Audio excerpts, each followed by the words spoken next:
Good afternoon, everyone, and welcome to How to Curate and Display Fine Craft Collections in Your Home.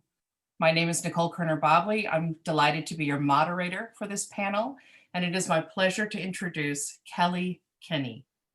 She's the founder and creator of Designer's Couch. Hi, Kelly. Let me tell you about this amazing woman.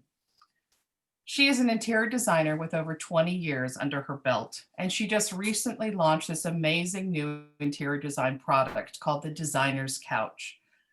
And the Designer's Couch is really different from interior design as we know it, and I'm really excited about it personally because what she's interested in doing is elevating a person's entire lifestyle, their home, their wardrobe, their well-being, even entertaining in the home. So it's a really fresh, new, hip approach to interior design. And we're so lucky to have Kelly with us today as we discuss, how to approach the virtual marketplace this weekend. We have this exciting group of artists with us, and many of us are collecting crafts for the very first time. Some of us are pros, but most people like me are looking for that one object to really spark a collection. So Kelly, would you help us and sort of just share with us, how do you even approach or start collecting art to make a collection in your home? Like what's the first spark? How do we even think about this as we walk through the festival this weekend? Well, it can be overwhelming. It can be intimidating. But it's a lot like, I like to say it's a lot like your wardrobe. You want to look for something that resonates with you, that feels right and feels in sync with you. But you really just need to go slow and be calm and to educate yourself, talk with the artist, see which art resonates with you. Kelly, can I interrupt you for a second? Forgive me. Yeah. Should I think about color first, or should I just think about what I like, what just jumps out and I love? Or should I say, oh, I'm going to go with my couch? How do I free myself? Yeah. So first, you need to educate yourself. You need to learn about the art, learn about the artist, learn about the processes, talk to the artist virtually, online, in person, go to galleries, get exposure to art, get educated. Then when you're ready, you want to start taking note of what feels right to you, what colors, what styles, what medias.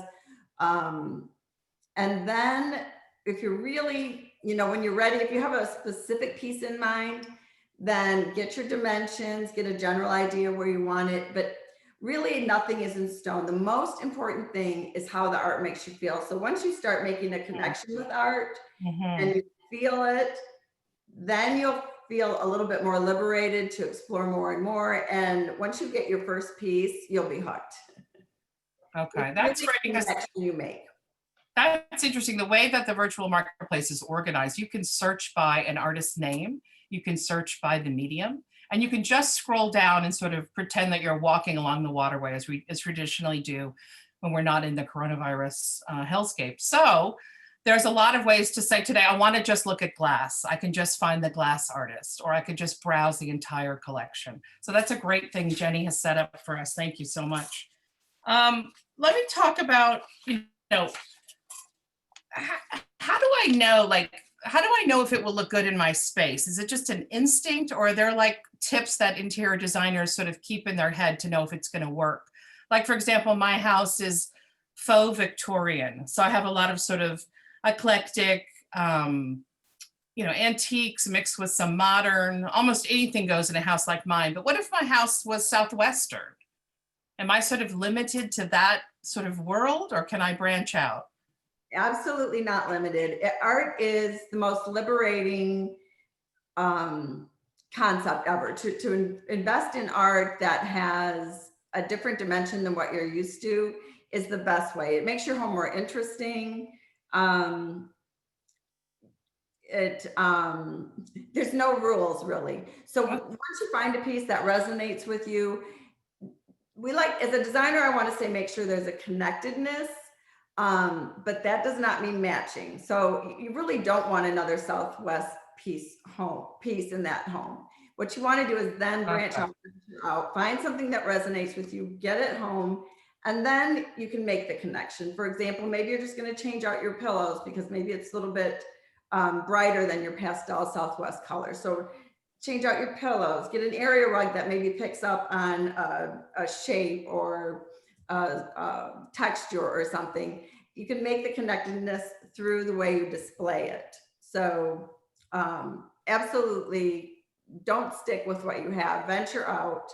It's very liberating, it's very fun, and it's your place to, you know, show your creativity.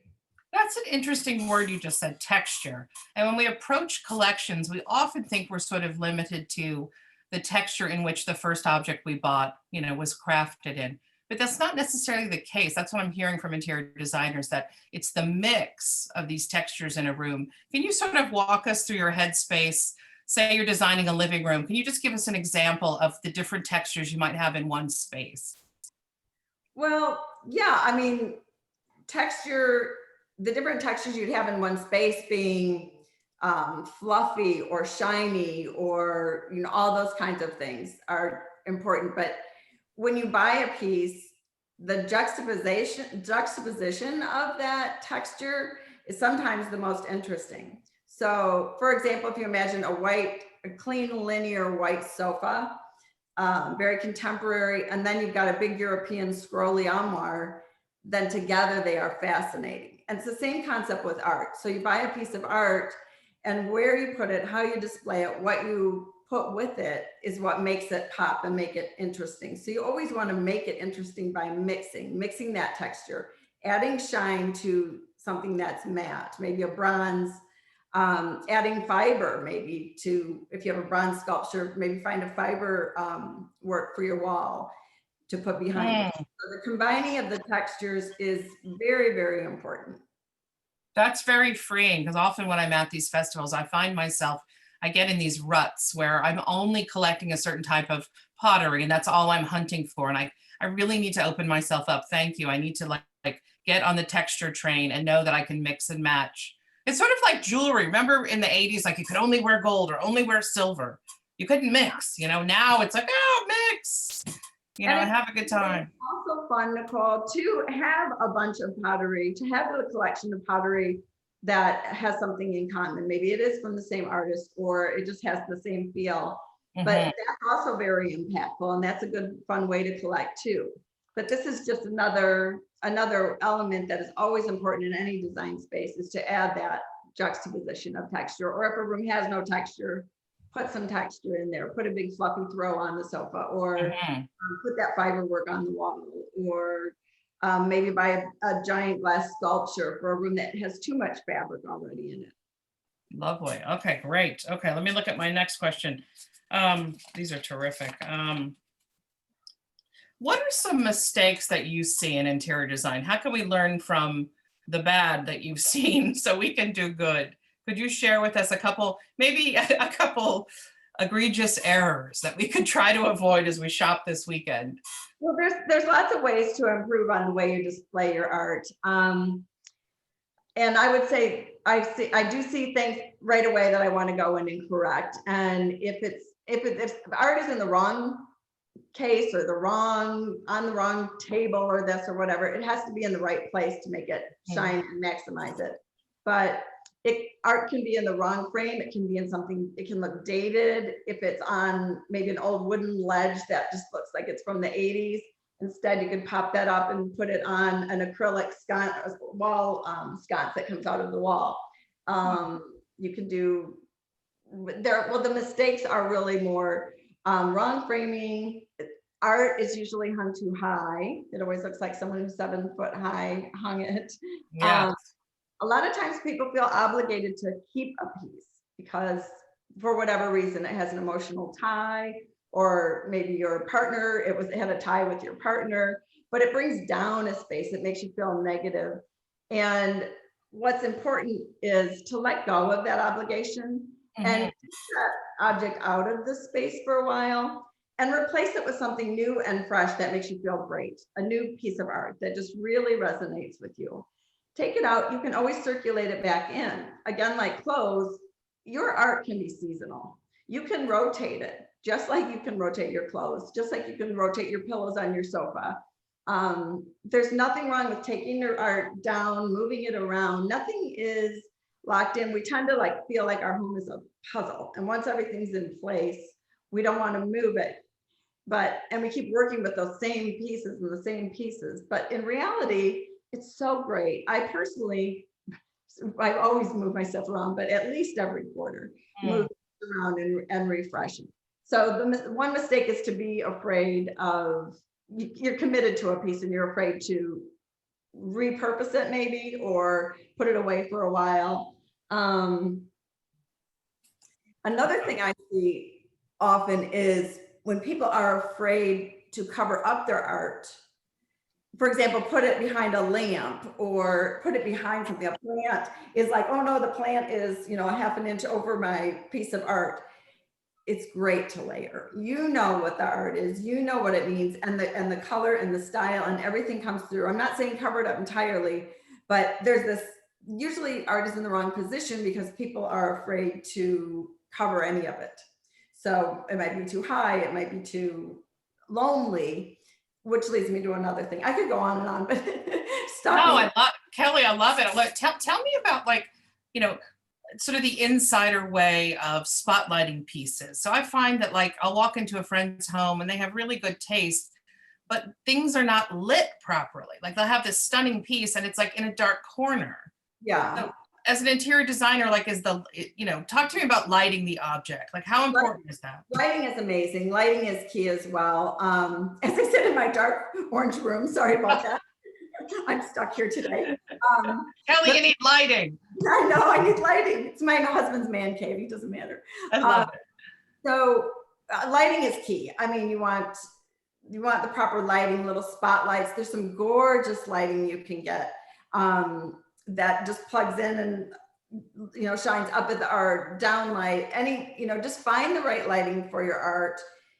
Get the current bulbs, get the LED soft whites or the LED brights, whatever works best. Mm-hmm. But you have to take that extra step to really maximize your art. You want to make sure it's not overcrowded with things around it. To make it highlighted, you can paint a focal wall behind it. And I'm talking about all medias of art. I'm talking sculpture, pottery, fiberworks, whatever. Make an event, look at it as a vignette. Like, what do you see? Well, that looks great, but the wall behind it is gross. It's going to drag down your art. So maybe paint a focal wall or wallpaper a focal wall. And of course, the lighting. The lighting is like being on stage almost. It's on stage. It's a gorgeous piece and it deserves to be properly lit. Yeah. Kelly, forgive me for interrupting. Do you ever break up larger collections? Say, for example, a client has, 20 pieces of Roycroft pottery. Yeah. Are you gonna how free can we be with these collections? Can we miniaturize them in different rooms? What can we do? Please do. Please break it up. And also there's that subconscious continuity of seeing something similar from room to room. That is very comforting. We won't really think about it. But it is great to break up collections because there's something you love, they're beautiful, and they'll have a whole different feel whatever environment you put them in. So totally think that's fine. That's great. And for an example, I had 4 French sanguines. A sanguine is looks like red. It means in French red blood or something. So it looks like it's drawn with red blood, but they're antique. I got them at the flea market in Paris. And I had the 4 of them, the 4 seasons together forever. So I just one day said, you know what? I'm breaking them up. And now I have 3 hung vertically and the other one is upstairs leaning against a wall on a bookshelf. And they look great. And I love the refresh. It made me feel great. It makes them pop. I stopped seeing them. Sometimes you stop seeing what you have. That's so interesting. I keep hearing about this trend to even display jewelry as art. Oh yeah. Because of the rise of the closet and the chandelier in the closet and all the new shelving that's gone in the last 30 years, the closet as sanctuary. Have you done any clients' closets where they display jewelry as art? Because that's wonderful. Tell me about that. So art, there's so many ways to treat jewelry as art. And in a closet, it's however you want to do it. You can have hooks and display it. You can have a great way is bust. Busts are popular now. So a classical bust and drape your jewelry over it.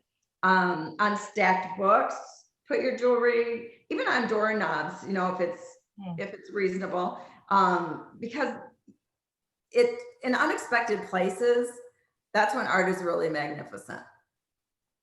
I love the idea of having like your favorite sort of large gong necklaces hanging in a living room somewhere where you can enjoy them instead of in your closet, you know, Yeah. those statement pieces, you know, Right? I mean, there's so fantastic. amazing things you can do. Yeah, that trends like that really fascinate me. I remember everyone, you know, had the armoire with the tassels for years. And now I'm seeing these statement piece necklaces. I'm like, wow, you know, it's just an amazing way to honor jewelry art, you know, it's an amazing way to do it. I have I collect jewelry necklaces that are really clunky and chunky, and I have those in huge glass vases just piled in there. It's just a fun look, and it's, you know, it's a little curious, like, what is that? I also think every room should have a story, and your art is usually the story. So make it interesting, make that connection to it. But that's fun. I can say those are actually clunky necklaces that I collect, you know. And that goes back to what you said earlier about buying pieces for a collection that really make you feel a certain way. And that helps when you're in your house. Those are the icebreakers. Oh, where did you get that piece? Or la, la, la. You know, those are the way we communicate through our home. And speaking of that, I've noticed, you know, as a local arts and culture writer, you know, this explosion of like shelf decorating, like treating the bookcase or cabinet or shelving as, you know, an art wall. And, you know, books are thematic in color and mixing in sort of, you know, collections with books. I heard a designer once say that if there were a bunch of objects in your house that were very disparate, you couldn't figure out what to do with them, you could throw them in a bookcase and suddenly they were fascinating.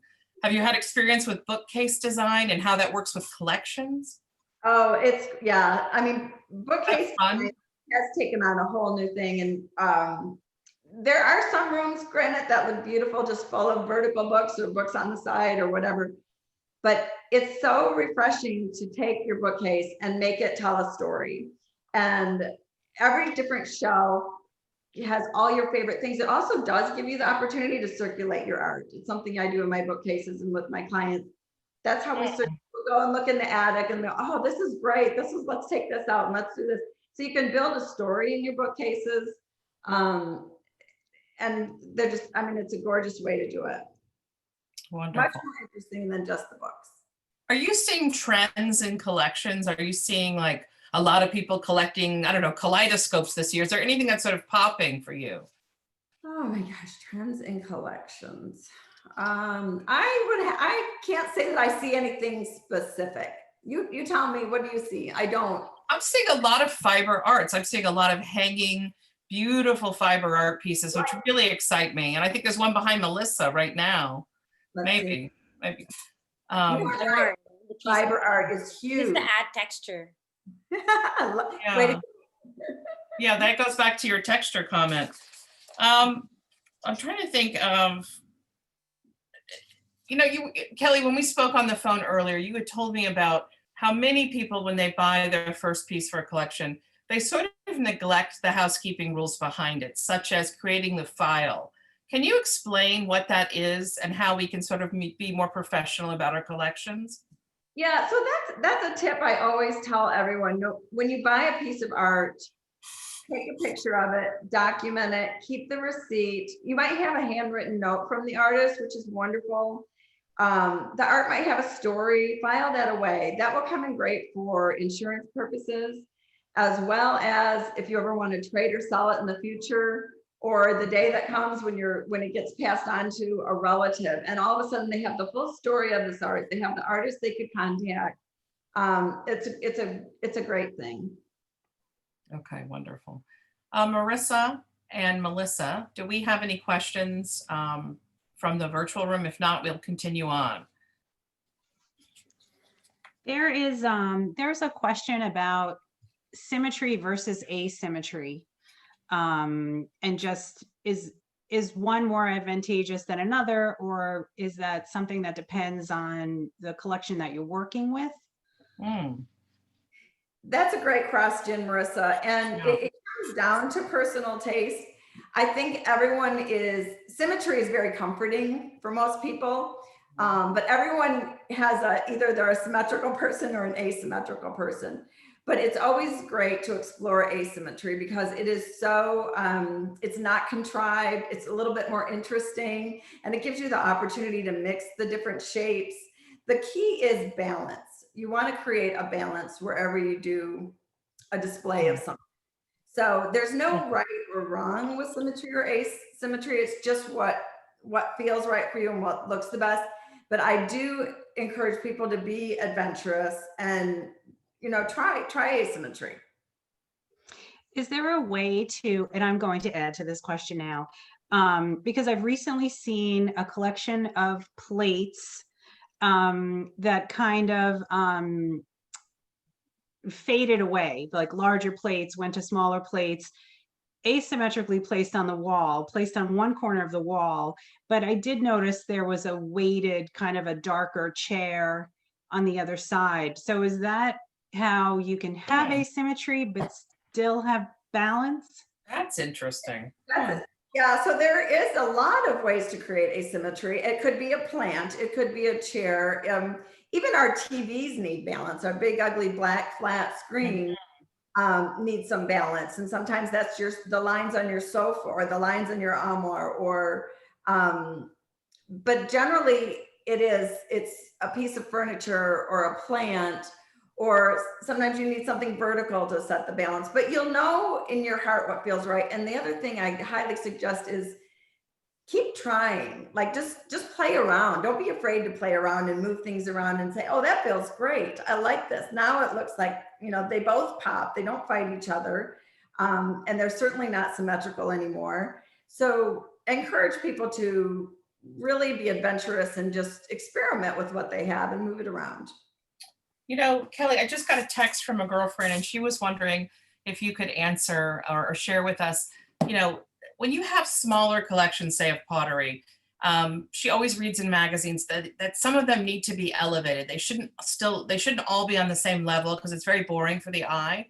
Where does a lay person get like pedestals and stuff? Or should we just use books? Or how do we even, how do we get that layered look like you would give us if you were our designer?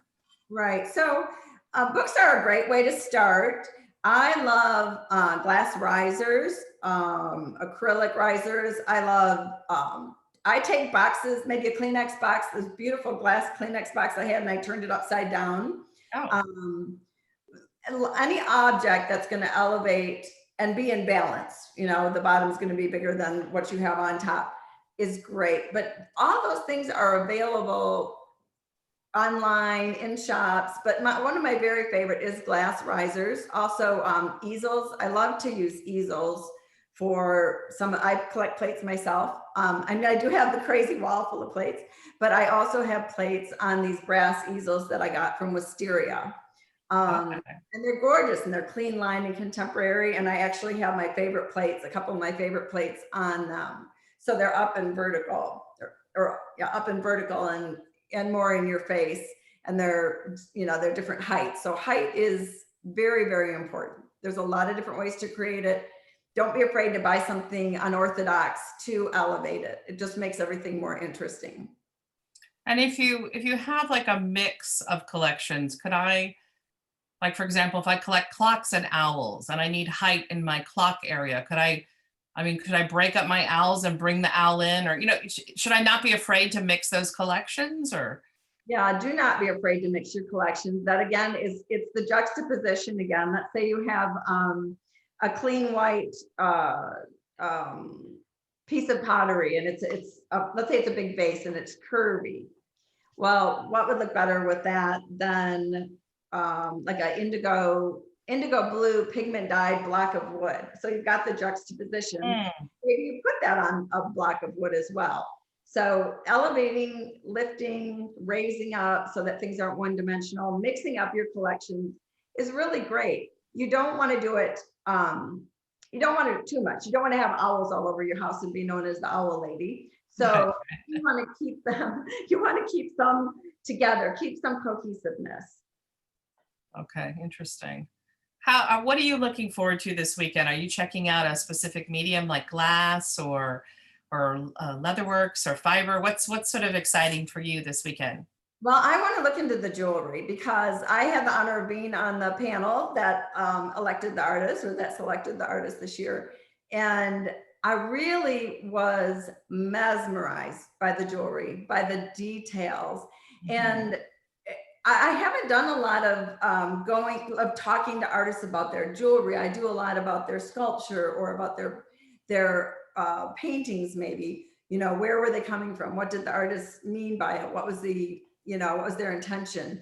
But for jewelry, I was just blown away with the talent and the beauty of what I saw. So I'm really excited to see it and maybe grab a couple pieces. Oh, Melissa, tell us how we talk to the artist through this virtual marketplace.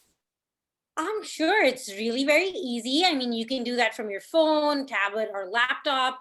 And what we've done is we've transformed the artist booths that you would usually walk into the festival into virtual booths.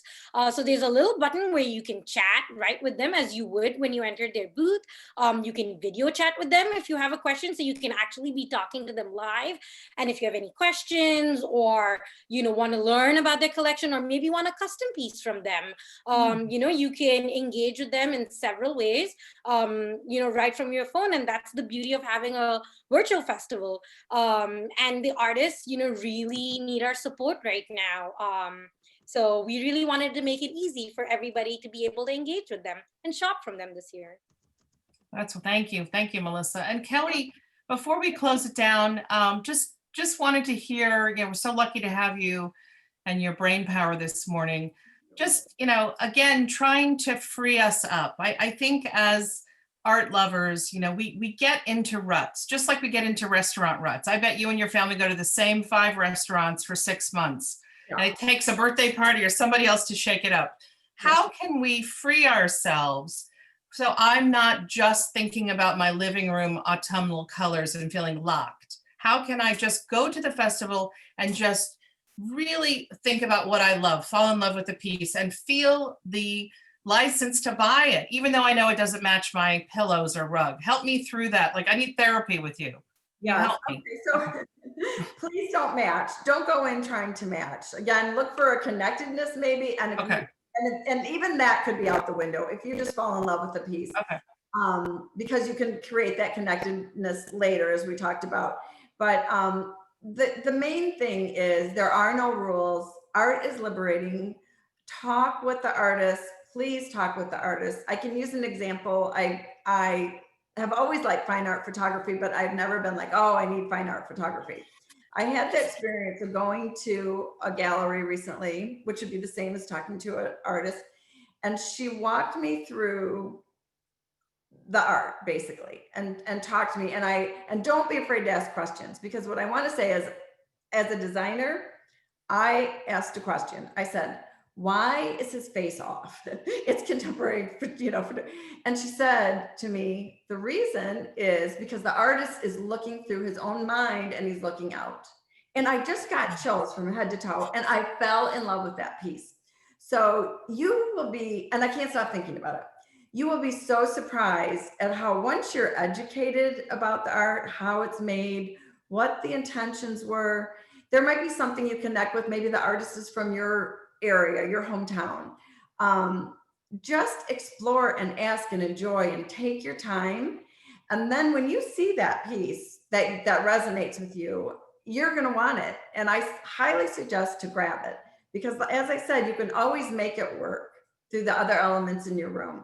And maybe it's not the exact space that you meant it to be in. You're going to find a better space. But that goes back to me saying it's okay to move things around and shift things around. But in answer to your question, Nickole, to get back to the point, just explore, and whatever resonates with you is, art to me is magical. So find that magic in a piece or two, and remember to not hang it by itself, or not just put it by itself, but to juxtapose it with other art, other elements. Great.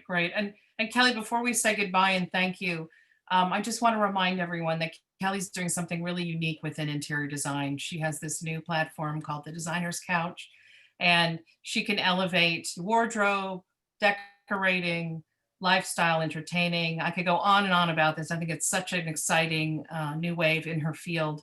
So Kelly, tell us the name of your business and your website and how we can get a hold of you if we have any questions after this panel. Yeah, so the designer's couch to me is something that I think is almost essential in everybody's life, because we go in, we get to understand what makes you tick, what are obstacles for you. We get vetted teams in there to help you that I'm close with, I work closely with, I go back with them. Whether it's organizing your cabinets, organizing your spaces, helping you to sleep better, learning to rest and relax, refreshing your arts, your tabletops, your bookcases, like we talked about, suggesting new frames on your art, suggesting take the glass off the art or get the right kind of glass on the art, get the right lighting on the art. We help you do all that. We help you get that backdrop that's going to make the art pop. And that's so important when we're talking about curating and collecting, because sometimes you can walk through a friend's house and you see, all these beautiful items. They're just not pulled together properly. So Kelly, can't thank you enough. This was so educational. Thank you so much. Have a great time at the festival. Tell us your website, Kelly. Okay, so it's thedesignerscouch.net, or my Instagram is @the_designerscouch. And Melissa, Marisa, Jenny, are we okay on questions and to close down? We have one more question if we want Please. to get to it. Please. And so it's funny because I know we said there are no rules, but this is about the rules of three. So the question, this person said they collect teapots. Does she need to use odd or even numbers in her collection or in her display? Well, so generally speaking, just like symmetry and asymmetry, it's what resonates with you, but odd numbers have a magic to them as well. So if you have, 3 or 5, or the odd numbers always seem to look better and more interesting than, 4 even things. It loses something. So in my opinion, I think the rule of threes is very important, but it's not crucial. I mean, you can do 2 of something, but I think it's a great rule. I think it really helps. And I love teapots. I know. I love, who's the teapotter? Yeah. I wonder who it is. Love you, teapot collector. Me too. Well, this was so fun. And that was and we were at a concert and that was like the encore, the encore question. That was fun. So thank you everyone for coming. Kelly Kinney, what a treasure today for us as we begin our shopping. Thank you. And I, like you, I'm looking forward to jewelry as well. There's some really amazing people here with us. So thank you so much. I hope to see you virtually. And thank you, everyone. Have a great shopping day. Everyone. Thank you so much. Thank you. Nickole, thank you, everybody. Thank you.